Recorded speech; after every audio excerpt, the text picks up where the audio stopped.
So this is a great question. I get this question a lot, so much so that I have a dedicated long form video on my YouTube channel where I talk about this specifically. I think I call it like bash strict mode. That's what I've seen it referred to. This line gets used a lot. If you ask any sort of LLM or AI to write you a bash script, it will pretty much always put this simple line at the top: set EUO pipefail.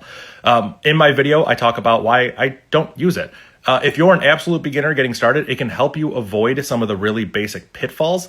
In my mind, I don't love that because I don't feel like you learn as much when you're going through it, but I'm not against it because it makes it easier. I want to stop people right there. They're like, oh, you just don't like it because it makes it easier for the newer generations. No. I think that's great. I love that stuff. The reason I don't like it is because when you get into a more complex bug, you don't have the tools or haven't learned the skills to be able to navigate your way out of it.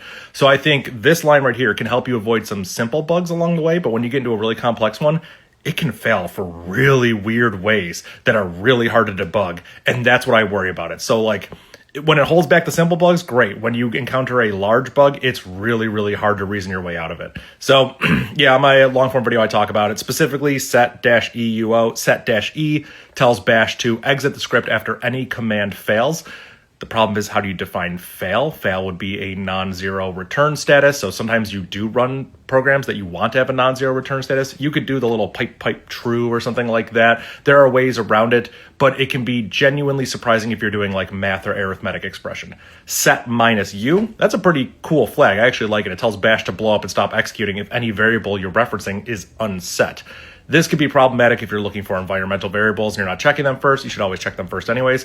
This has had issues in the past with different versions of bash where it would fail if you tried to expand an array that was empty. It's been fixed in newer versions, but set-U now becomes like a version specific flag, and that's why I worry about it. Set-O pipefail tells bash to basically consider any failure along a pipeline, not just the last command executed in a pipeline, to be a failure.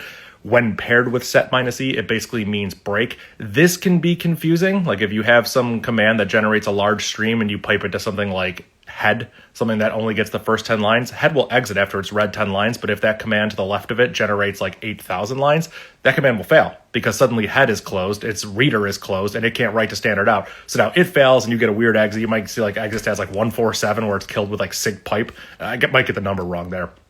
Long story short, it can hide very specific errors. That's a quick, super quick version off the top of my head right there. I would say go check out the YouTube video if you want to learn more about it.